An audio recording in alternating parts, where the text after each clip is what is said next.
Welcome back. Today our session is The Anarchy, the East India Company, Corporate Violence and the Pillage of an Empire, a lecture by William Dalrymple. An acclaimed historian and a prolific writer, William Dalrymple is an award-winning author of multiple books, including In Xanadu, City of Jinns, White Mughals, The Last Mughal, amongst others. He is also founder and the co-director of the Jaipur Literature Festival. Join us for a session as he speaks about the relentless rise of the East India Company in the backdrop of a crumbling Mughal Empire and talks about the East India Company as essentially a forerunner to the modern multinational companies. I'm going to be speaking to you about my book, The Anarchy, which is the story of how a private for-profit corporation based in just one London office took over the whole of India and seized power from the Marathas and the Mughal Empire, which was ruling at the time.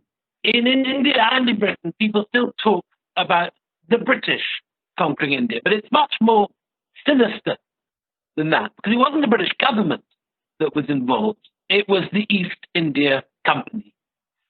And the East India Company didn't pretend that it was about anything except profit. It was about profits for the officers who worked for the company and the soldiers who fought for it, profits for the directors, but above all, profits for the shareholders. And it was that profit principle which the East India Company put into action when they conquered India. And they treated it like a corporation would treat any other corporate asset. And effectively, they asset stripped it. They looted the country. And it was the possession of India and its riches that began the process of turning Britain from a fairly peripheral country on the edge of Europe to the world's leading economy by the time that the East India Company was finally wound up and nationalized in 1858.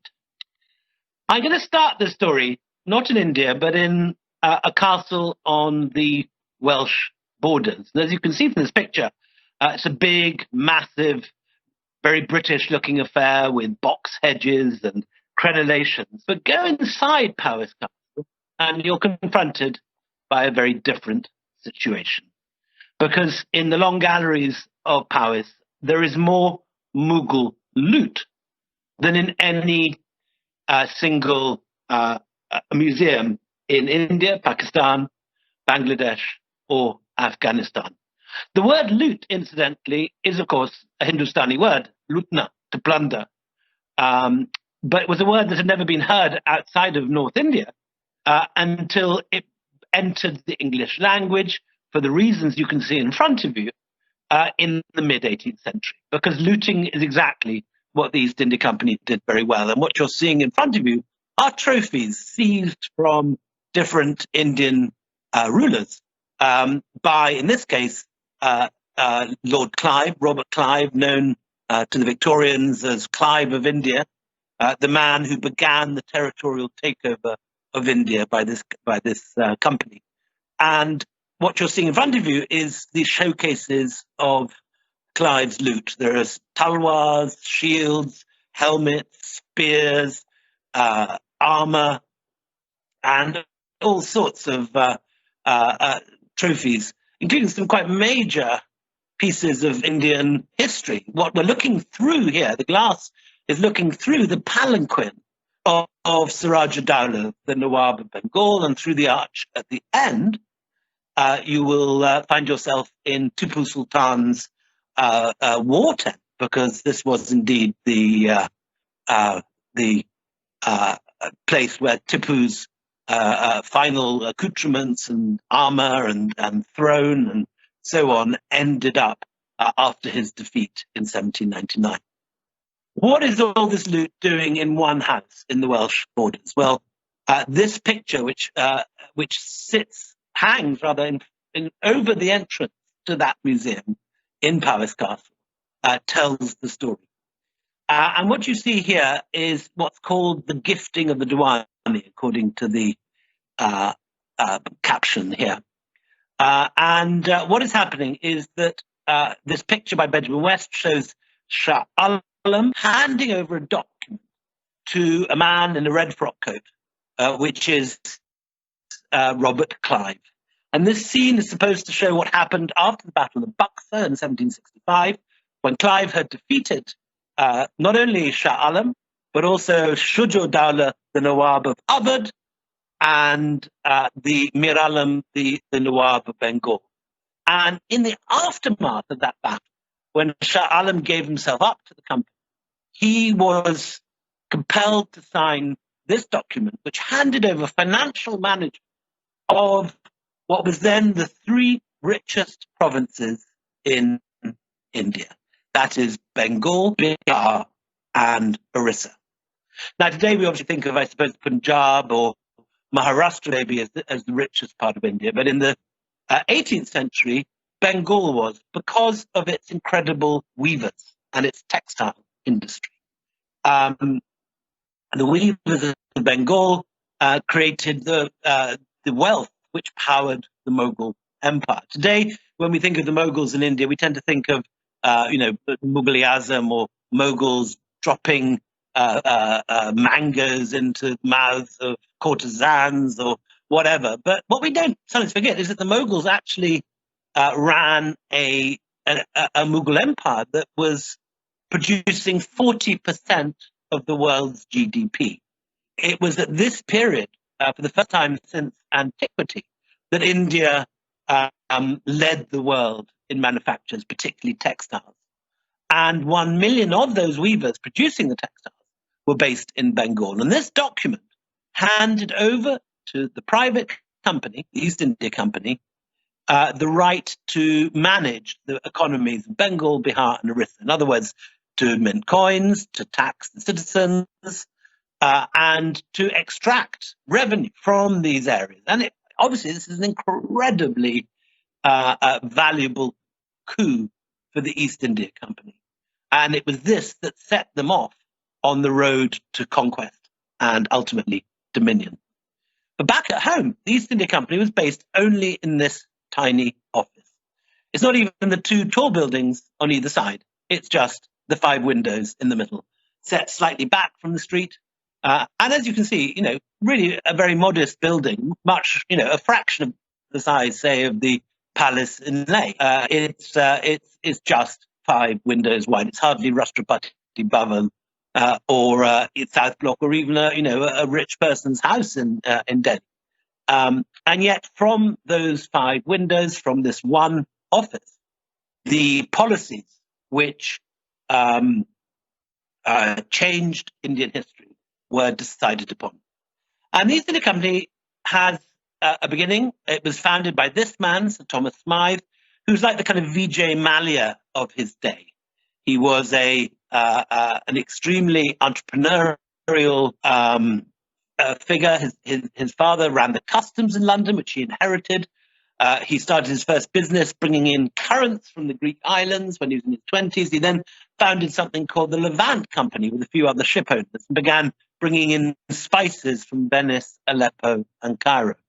But in the 1590s, he realized that business was threatened because the Dutch had just realized it was quite easily possible to sail round the Horn of Africa and to go direct to the spice islands and pick up cloves, cardamoms, and other spices, nutmeg, from what we now call Indonesia, from the island of Run off the coast of Java. And Smythe, in order to compete with the Dutch, decided to found his own East India Company because he was importing spices via the Arab world. So he was getting old spices with a huge markup, which the Arabs and the other traders on the way had already charged to the spices. So the Dutch was undercutting him in the market. And he knew the only way he could fight back was to found his own company. So he announced a public meeting. Here is the list of people who attended. It's still there in the British Library. And what you can see is these that £200 the first man, the mayor of London, puts in. The next man puts 1,000, 200.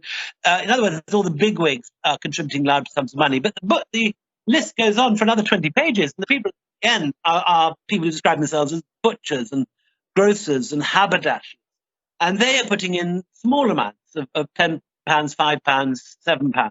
And when this meeting was concluded, this is 1599, this meeting takes place, the year that Shakespeare is writing Hamlet, not very far away, the other side of London.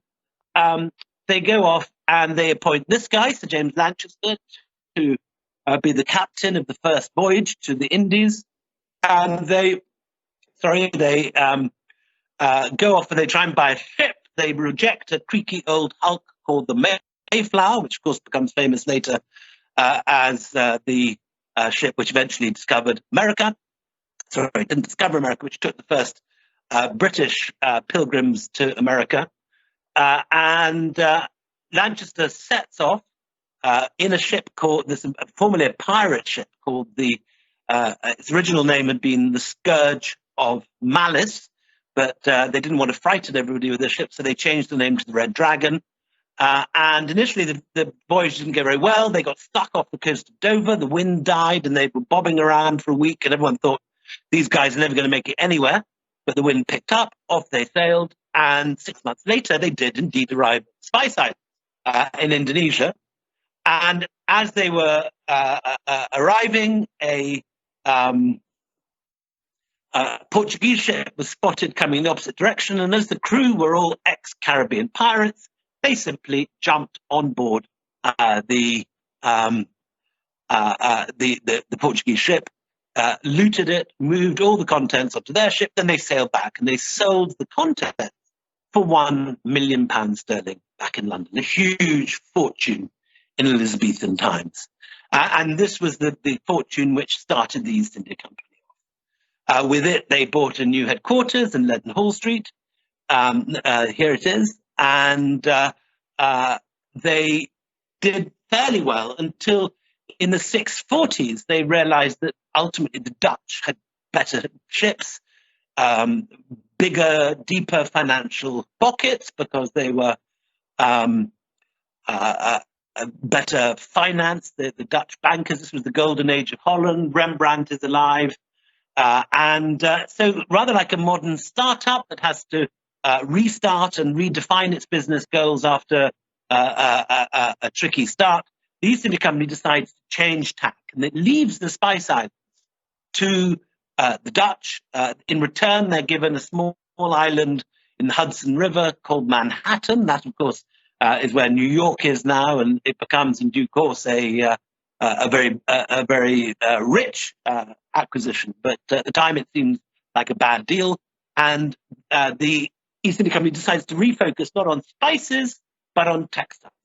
And they begin to trade with particularly Bengal, where the world's greatest textiles are being made. Now, at this stage, England has just around 7% of the world economy, while the Mughal Empire has 40%. In other words, the Brits are these, peripheral figures stumbling around in codpieces, while the Mughals are these jeweled figures in silks.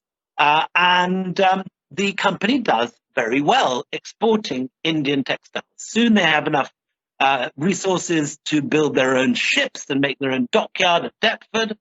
And all goes well until Aurangzeb blows the Mughal Empire apart by his intolerance and partly also by his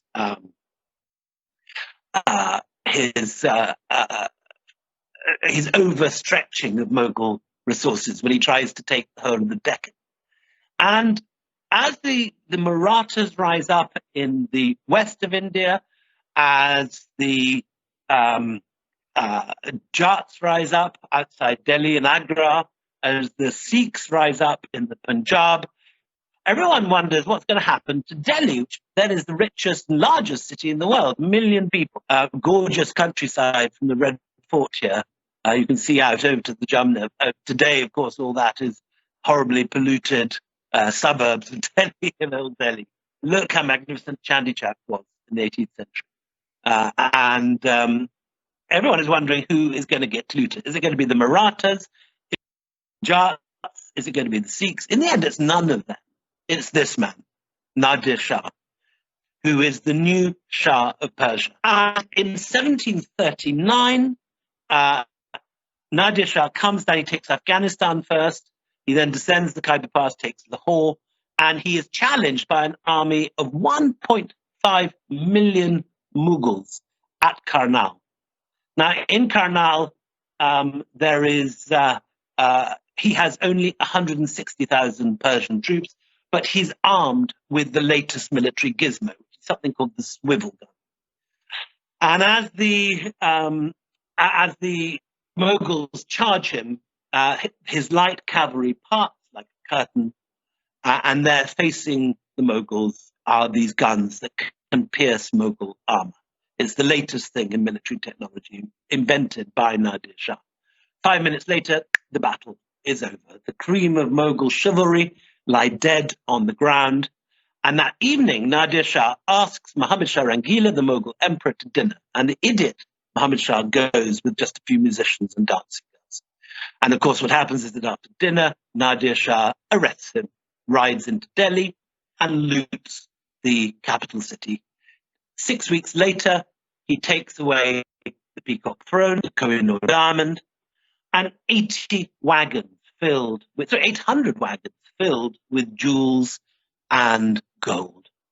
And as Nadir Shah departs, the Mughal Empire basically shatters. Imagine taking a gold Baroque mirror and throwing it out of a third-story window. That's what happens to India. The Mughal Empire shatters because there's no money to pay the army, there's no money to pay the civil service, and the empire simply fragments very dramatically, very quickly. And every town is for itself.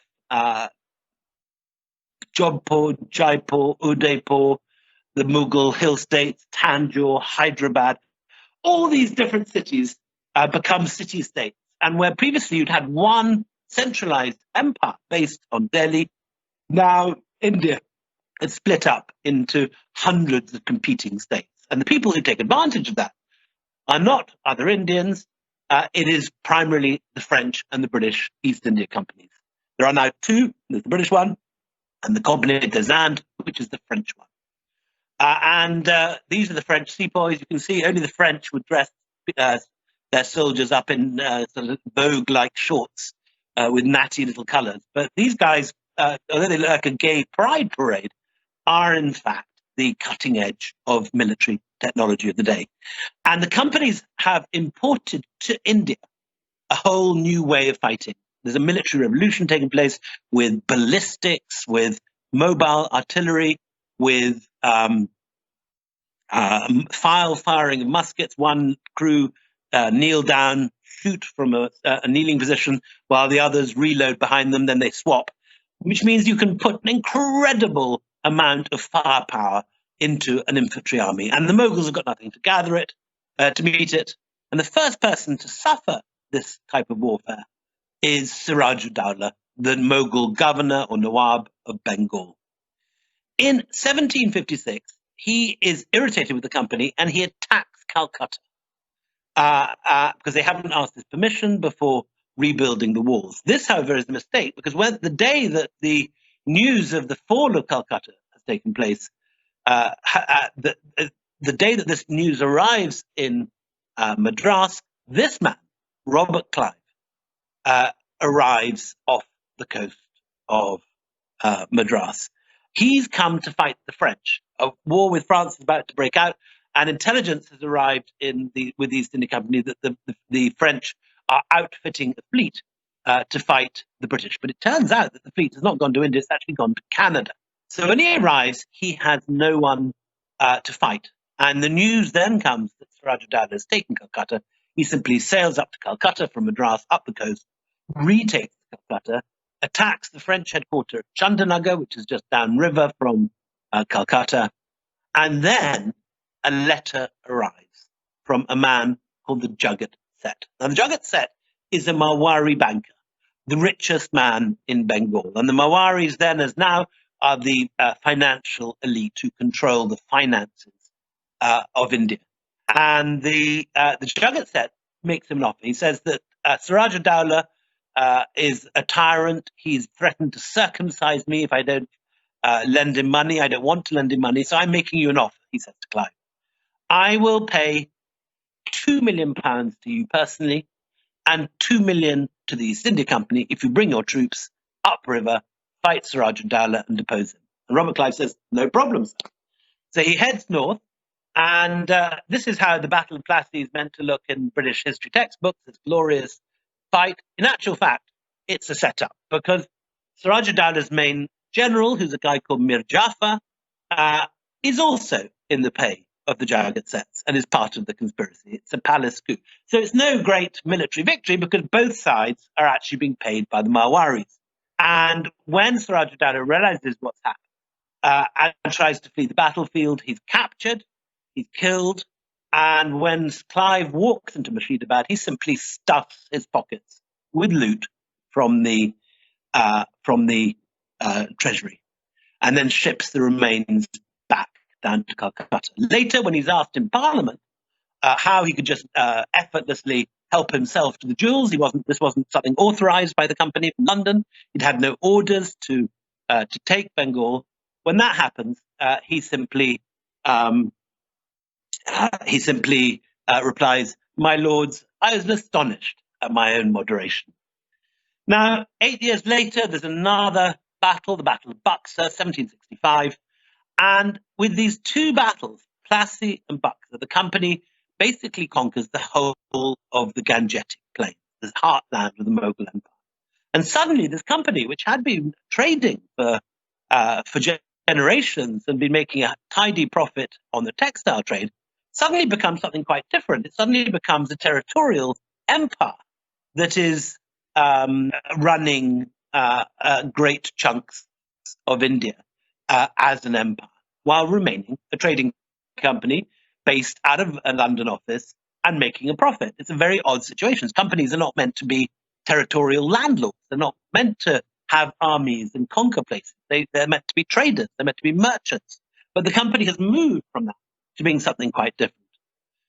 And over the years that follow, its army grows enormously. It goes from around 20,000 soldiers, sepoys, in the 1750s to 200,000 sepoys by 1799. 200,000 soldiers is twice the size of the British army. In other words, you have a private company which has an army twice the size of the army of the host country. So, I mean, for an equivalent today, you'd have to have Microsoft with fighter jets or Google with nuclear submarines. There is no modern equivalent, thank God. But this is what happens, and by 1780s, the company is straddling the globe. Tax collectors are crossing India, taking taxes from Indian peasants. The company begins growing opium in Bihar, which it sells in Hong Kong. It then sells the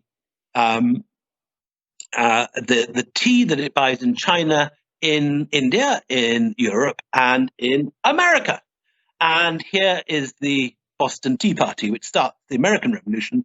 That is East India Company tea, which is being poured into the harbor. So we have a bizarre situation where the first multinational company is now an imperial power, a state within a state. But it suffers from the flaw of all big corporations. It's just too greedy. And in 1770, it suffers its first major problem when there is a massive famine in Bengal and 1 million Bengalis starve to death. Now, the company doesn't think it's its job to go around administering soup kitchens or looking after the people of Bengal. It just regards them as assets to be looted. And so when the famine takes place, there are no soup kitchens set up and people just die. But the company needs to make a profit, so it sends its soldiers out into the villages and extracts taxes from starving people by force. Incredibly inhumane, incredibly unpleasant behavior. And when the news comes to London that summer that the company has managed to pull in the full tax revenue by force, despite the fact that 1 million Bengalis are starving, then the shareholders vote an increased dividend from 10 to 12.5%. But that is not sustainable. 1773, the famine continues, and suddenly by 1774, there is no more money to be looted out of India. And the company has to go to the Bank of England to try and look for a loan, but it can't get enough money. It's million in debt. And so it has to go to the government. And this is the point, first time, that the government begins to gain control of the East India Company. The company is bailed out in return for 50% of its shares by the government, and the Regulating Act is passed, which turns the company from a kind of libertarian, free market, unregulated capitalist dream to what it is now, which is a sort of public-private partnership. The company by this stage has got its own flag. It has an enormous office in Leadenhall Street, the size of Buckingham Palace. The director's boardroom is the palace from which all of India is administered. It has its own docks where it loads up all its goods. It has another dock at Brunswick where it builds all its clippers to ship its opium, textiles, and spices around the world. And it's not until 1858, when the Great Uprising or the First War of Independence breaks out, that you find that the company is beginning to face problems, because the English government has had enough. It's not going to put up with this sort of behavior by a private corporation. More than 1 million Indians lose their lives in the course of the First War of Independence, and the company is rolled up and nationalized in 1858. After pictures like this begin to circulate in Britain of the 1 million Indians who were killed during the uprising. The company is not mourned. It is rolled up, says the Times, with less bother than a regional railway bankruptcy. And here's the Punch cartoon, which shows East India House being blown from the mouth of a cannon, just as the company had blown sepoys who'd rebelled from a cannon. So East India House is now blown up as the company is nationalized, and the captions read: nepotism, blundering, avarice, misgovernment. This is Warren Hastings, who's put on trial, the symbol of the East India Company's corruption, when in 1780 he is impeached before the House of Commons.